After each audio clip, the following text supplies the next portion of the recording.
Predator 2 is a sci-fi action released in 1990, directed by Stephen Hopkins. It's set 10 years after the original, so in 1997, the far-flung future of 1997, as it was in 1990. It's set in LA, the urban jungle of LA, rather than an actual jungle, as is typical for a Predator movie. It's baking hot, they've got a heat wave going on, and there's also gang warfare between rival drug gangs, the Colombians and the Jamaicans. And in the middle of that is the cops. We follow a sort of team of detectives led by Danny Glover. The action starts straight away. We're straight into it at the beginning of the film with these Colombian drug lords shooting up the streets. We're introduced to Danny Glover's character and his colleagues, and the drug gang retreat into a building, and while they're in there, some mysterious figure comes and slaughters them all. Obviously, as the audience, we know it's the Predator. We can see it stood there in his invisible cloaking device. One of the drug guys has been suspended from the ceiling by his feet, so they're a bit confused about why and how that's happened. They're trying to figure out what the hell is going on. And also at the same time, well, they claim to be DEA unit. They say they've got undercover agents in the drug cartels, but it's obvious they're not quite telling the truth about why they're there. And this team is led by Gary Busey. They are tracking the Predator. They're trying to catch it and study it and obviously take its technology, but they don't want any interference from any loose cannons like Danny Glover. Moves at a breakneck pace, it has strong and simple characterizations, it has good location photography and terrific special effects, and it supplies what it claims to supply, an effective action movie. Well, that's what Roger Ebert said about the first one. Oh. Obviously, this is the sequel, so like last week and the coming weeks, we are doing a month of sequels, this being the sequel to the original Predator film, directed by John McTiernan and starring Arnold Schwarzenegger. I read quite a few interesting things about that one, how it wasn't actually that loved by critics, and it's actually, at the moment, it's got quite a low score on Metacritic at about 46. I think since then it's gained much more of a following. And so, it's interesting looking at these sequels, especially of bigger films. What's the sequel? I mean, what do we think the sequel's like in this day and age? I mean, this is one I watched, big fan of the Predator, the original Predator, as a lot of people I think our age are. I mean, it kind of came out of nowhere. Although I was a little bit older, I think, when I first saw it, but I was still younger than I should have been when I first saw it. It's interesting watching it back, though, and I don't think it's quite as strong as the original. No.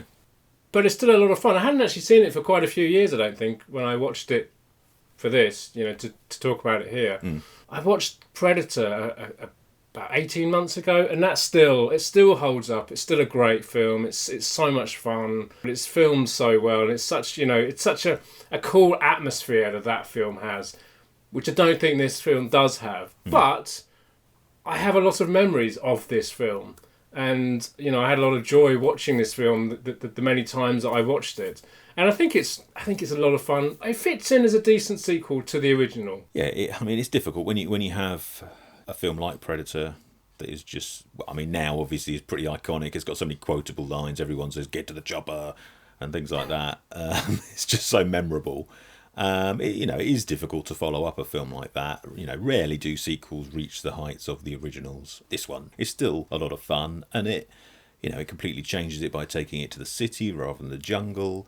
I think Danny Glover's quite an interesting choice as the main character. I mean, obviously, at that time, he'd done 2 Lethal Weapon films, playing a cop as well, obviously, but a very different character. I mean, his character in this is almost more like Riggs, loose cannon, who takes risks and argues with his captain, doesn't really care what any authority figure says. He's just going to do what he wants to get the result he wants. Obviously, in Lethal Weapon, Murtaugh is, he's a family man, close to retirement. Oh, he's too old for this, etc., etc. So quite, a very stark contrast, and an interesting choice, I think, as the lead in this film. And he's got a great team with him as well. You've got Ruben Blades and Maria Conchita Alonso and Bill Paxton, who's great fun in this. So he really enjoys his role. He's kind of comes across as a bit of a slime ball at first, but he's got a heart of gold.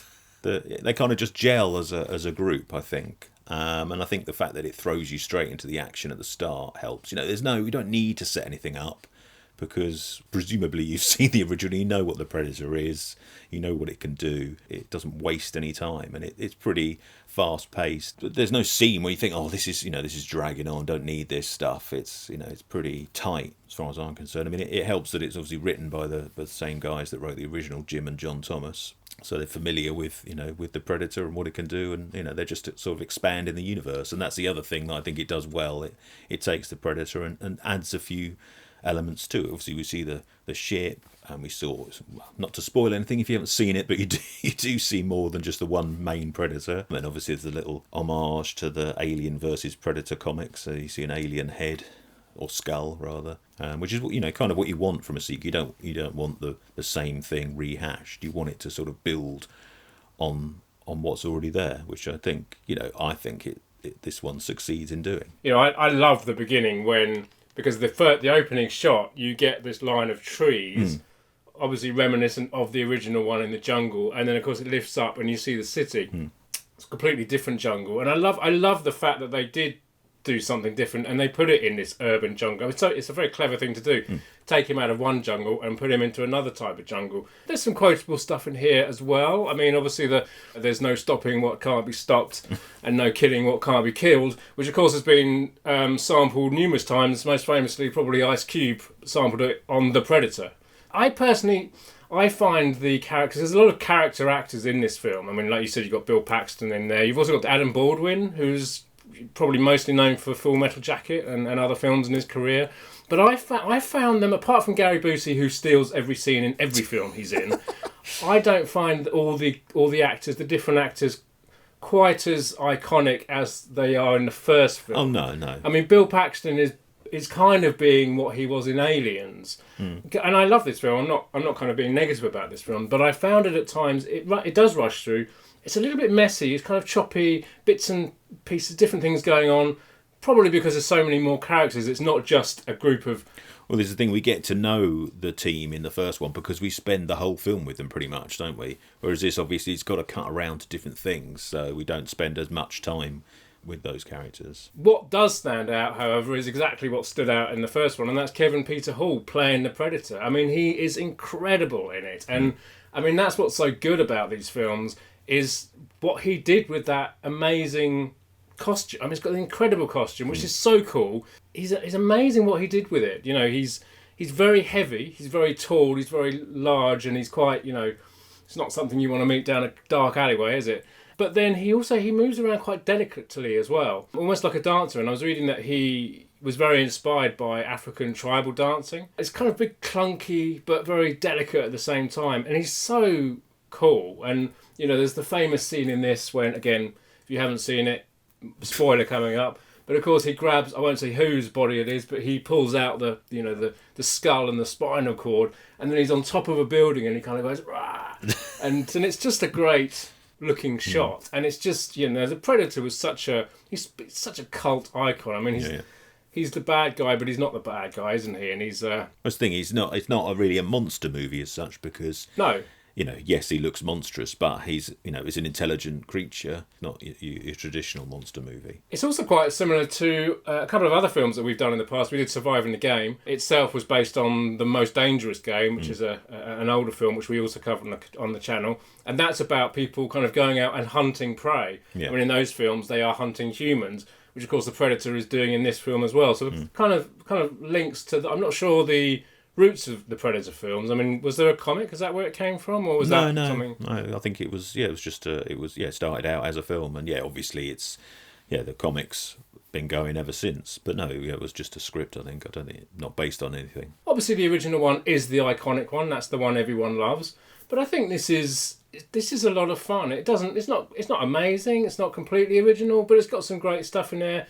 Danny Glover is great fun to watch, and I love his performance in this. Yeah, it's a lot of fun, and it's got the same music, hasn't it? It's the same music. Yeah, it's Alan Silvestri again, and it keeps that sort of main theme, but it's changed slightly, and I think it's just as good as the score for the original. Yeah, it keeps that same flavour. Obviously, we've had another 2 sequels, and obviously the AVP spin-offs, but I don't think they might have aped the music slightly, but it's never. I can't remember. No, I don't. I mean, obviously, this one and the original one, you know, if you know Alan Silvestri's work, this one sounds very close to Back to the Future as well. Yeah. Anyway, I mean, there is talk of a fifth one. I've read rumours that Arnie wants to come back for it, but I've also read that it's going to be set in the past. I think it's going to involve Native Americans, like before we colonised it, which could be interesting. If you've read it in the comics, there's so much scope. You know, this film shows at the end that they've been coming to this planet for a long time. So there's so much scope for them to come to any time, really. Yeah, it would be. I think we spoke about. Sorry to cut in there, but I think we spoke about it after we watched, because we went to see the last sequel. That's just called The Predator, isn't it? Yeah. Which I think there were quite a few mixed feelings out there about it. I quite enjoyed it, I have to say. I think there were a lot of people who didn't like it, and I'm actually someone who doesn't usually like that much modern mainstream cinema. I find it all. We often go to the cinema and we disagree. You like it, I don't. I came out of that film and I quite enjoyed it. It was completely over the top and stupid, but I kind of went with it.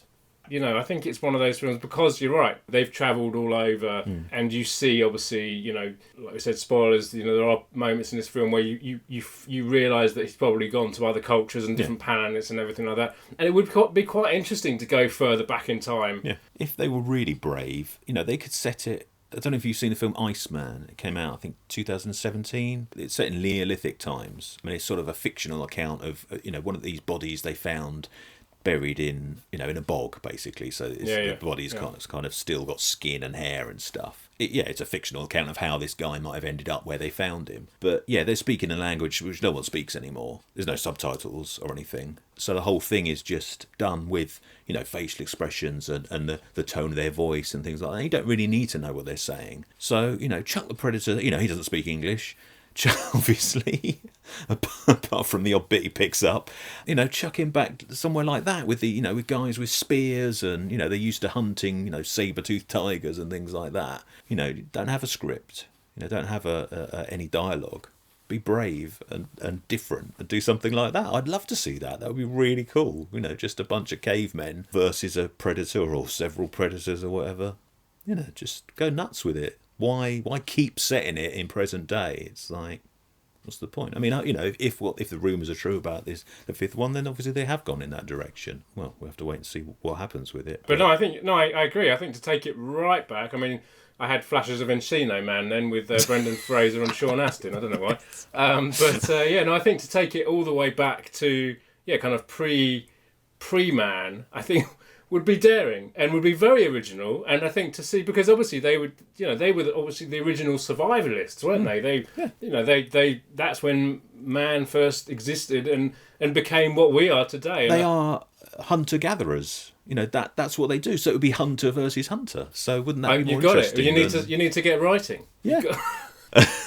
Interesting idea there you have. This one, you know, I enjoy it. It's good. But, you know, after that, you know, we've had him in the jungle. We've had him in the urban jungle. After that, I mean, I guess the next one, they changed it a bit by setting on another planet. But it looks like this planet.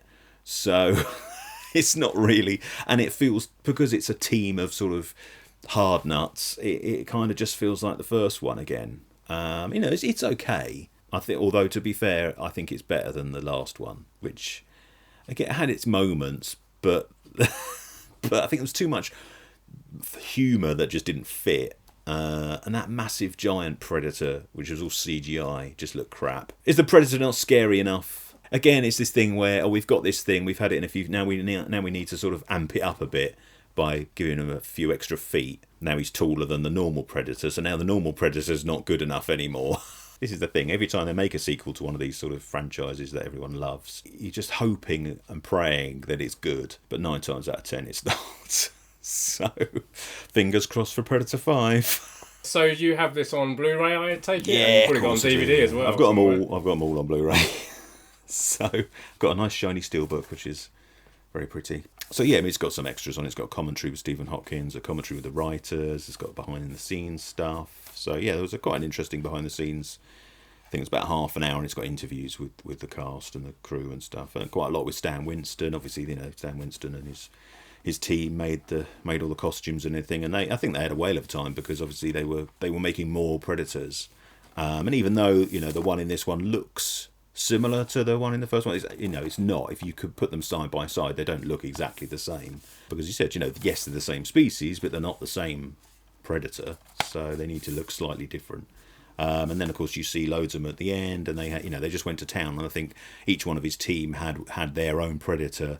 They're the basic design, and then they could just augment it with whatever they wanted. So there's different masks and armor and stuff like that. So they just went to town with it. They were members of the LA Lakers, I think, in the in the suits, in that sequence. Danny Glover was a fan. He was, and got some favours in, and that must have been very cool for them to. I mean, that's an awesome. I mean, obviously that's a spoiler if you haven't seen it before. I assume people who are watching this have seen these films before. I mean, where have you been? But that's an incredible scene when they all come out of they suddenly appear, and he's like, well, he basically who I'm going to take on next. But it's such a creepy, because they're so they're terrifying, the Predator. I mean, it's such a terrifying beast, almost more terrifying than Alien. Because I mean, Alien, you've got no chance, no chance. It's dinner, and it's going to get you. You have no chance unless you are Sigourney Weaver. But with the Predator, well, as you see in this film, not everyone, not everyone gets it in the neck. Well, ultimately, it wants a challenge, doesn't it? So it's not necessarily going to kill you straight away. So he wants a fight, exactly. Yeah, like I said, it's got interviews with people on set and stuff. Gary Busey's quite an interesting character. Sometimes he talks about his character, but then he talks like he is the character. What his team are doing in the film and things like that. He gets very into it. But interestingly, he sort of reveals stuff that's not necessarily... Well, it's not in the film. I mean, he says that his team were responsible for Arnie's squad being sent to the jungle to get this, for the Predator, presumably for the same reason, try and capture it. But obviously that's not mentioned in the actual film. So maybe that was somewhere in the script, perhaps, but obviously I was reading that they came up with a backstory for how and why they are in this film, and obviously what happened to Dutch after the film. And there was a backstory that was written, apparently where they found Dutch and all that kind of stuff. So I think, and plus Gary Busey, he just gets in so far into his roles. I mean, Surviving the Game, we spoke in that, he famously improvised this crazy story about something, and I mean, he's such a nutty actor. I mean, this is this film, he came off, he'd had this famous bike accident that he had. He almost died after this bike accident, and then he comes onto this film, and in that interview with Stephen Hopkins that I found, he kind of goes on about how he was a bit of a loose cannon, Gary Busey, and he really had to kind of say, you've got to calm down, mate. You got to calm down so we can just kind of get through this. And apparently he was also a very professional actor as well, and said, okay, that's fair enough. And I think he's probably one of those actors that if you can stand up to him, he'll probably give you everything. But he's also a crazy actor as well. So a lot of fun, and he's always gives out a great performance, whatever he's in. I mean, I think the writers had sort of 6 different ideas that they pitched to the studio for a sequel, and this is the one that they chose. We like it. Not everybody does, so... No, I think they're mixed, possibly similar to the first one, mixed. I mean, I think the professional critics didn't like... I mean, a lot of professional critics weren't keen on the first one either. There was some, very negative reviews. There's an interesting article I found on Vice, actually, about the original film and what an interesting time it came out, because it kind of came out, it was kind of getting to the end of the 80s, and obviously the 80s had, were very famous for certain types of music and films, and then the 90s were quite different, and they kind of put Predator in between the kind of getting to the end of the 80s and the beginning of the 90s. John McTiernan's next film, Die Hard, almost set up how all the films of the 90s were going to be. It was kind of an early, although it was an 80s film, it was setting up the 90s, and Predator kind of got released kind of between the two, and it wasn't sure where it needed to sit. And it's quite an interesting article, and I think it's a good follow up to the original film, and it's enjoyable and a bit nuts and a bit over the top, but then it's a Predator film. Yeah. It's an action. I mean, it's an action, science fiction, horror type film. And what else are you going to do with these films? They are there to be over the top, and they are there to be completely dumb, but a lot of fun. So that was Predator 2. And as always, if you enjoyed the video, let us know in the comments below. hit the subscribe button there. Don't forget to push the bell for notifications. There's other videos to check out over here.